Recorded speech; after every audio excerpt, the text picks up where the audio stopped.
আসসালামু আলাইকুম। আজকে দুপুর থেকে কী রান্না করলে সেটি দেখাচ্ছি। দুপুরে প্রথমে পালং শাক দিয়ে তেলাপিয়া মাছের তরকারি রান্না করেছিলাম। তার মশলাটা রেগুলার মশলা যেভাবে কষাই সেভাবে কষিয়েছি। এখন শাক কষানো হবে। সেখানে পেঁয়াজ ব্রাউন করে ভেজে জিরা বাটা, হলুদের গুঁড়া, ধনিয়া গুঁড়া দিয়ে মশলাটা কষিয়ে কাঁচামরিচ দিয়ে কষিয়ে তেল ভেসে উঠলে শাকটা আমি কড়াইতে দিয়ে দিয়েছি। তেলাপিয়া মাছটা আমি আগেই ফ্রাই প্যানে ভেজে উঠিয়ে রেখেছিলাম। তা মাছ ভাজাটা আর আজকে দেখাইনি। এরপর আমি এখন শাকটাকে ভালো করে উল্টিয়ে পাল্টিয়ে মশলার সাথে কষিয়ে নিচ্ছি। শাকের সাথে একটু আলু দিয়েছি। আলু এবং শাক একসাথে কষানো হচ্ছে। তা শাক আলু ভালো করে কষে এলে, সিদ্ধ হয়ে এলে এরপর একটু ঝোলের পানি দিব। এখন আমি শাকটা এবং আলুটা ভালোভাবে বারে নিয়েছি। এটাকে আমি নেড়ে চেড়ে দিচ্ছি। তো এখন মাছটা দিয়ে দিলাম। একটু ঝোলের পানি দিয়ে মাছটা দিয়ে মাছ সবগুলো পিস দিয়ে আমি এখন মাছ এবং শাক একসাথে ভালো করে সিদ্ধ করে দেবো। তেলাপিয়া মাছটা যেহেতু আগে থেকেই ভাজা ছিল, এটা বেশি টাইম আর সিদ্ধ করতে হবে না, অল্প একটু জাল করলে হয়ে যাবে। আর মাছটা আমি কড়া করে ভেজে নিয়েছিলাম। তেলাপিয়া মাছ কড়া করে ভাজলে খেতে ভালো লাগে। এখন শাক আর মাছ একসাথে ভালো করে সিদ্ধ করে জাল করে তারপর পানিটা ঝোলটা টেনে এলে মাখা মাখা হয়ে এলে এরপর আমি চুলাটা নিভিয়ে দেবো। তার তরকারিটা আমার রান্না শেষ। এখন আমি অন্য একটা রান্নায় চলে যাচ্ছি। আরেকটা রান্না করা হয়েছিল আজকে মুরগি, আর সাথে ছিল বেগুন ভাজা। সেটা একে একে দেখাচ্ছি। মুরগিটা যখন একেবারে রান্না কমপ্লিট সেই সময় রান্নাটা দেখালাম।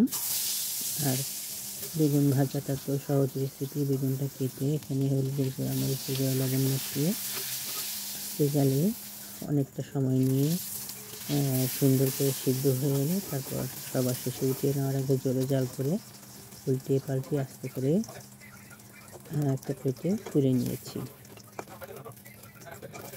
দেখুন বেগুন ভাজাটা সবার শেষে এই লোকটা এসেছে। এই ছিল আমাদের দুপুরের খাওয়া। আর রাতে হচ্ছে আমাদের বাসায় সবসময় টেবিলে ফল সাজানো থাকে, যার যখন যেটা মনে চায় সেটা নিয়ে খায়। আর এছাড়া বিকালে এবং সন্ধ্যায় নাস্তাও বানানো হয়। তাই নাস্তায় আজকে করা হয়েছিল ডালের বড়া, আর একটু ফল কাটা হয়েছিল, পেঁপে কাটা হয়েছিল, পেয়ারা, এগুলো কেটে পরিবেশন করা হয়েছিল।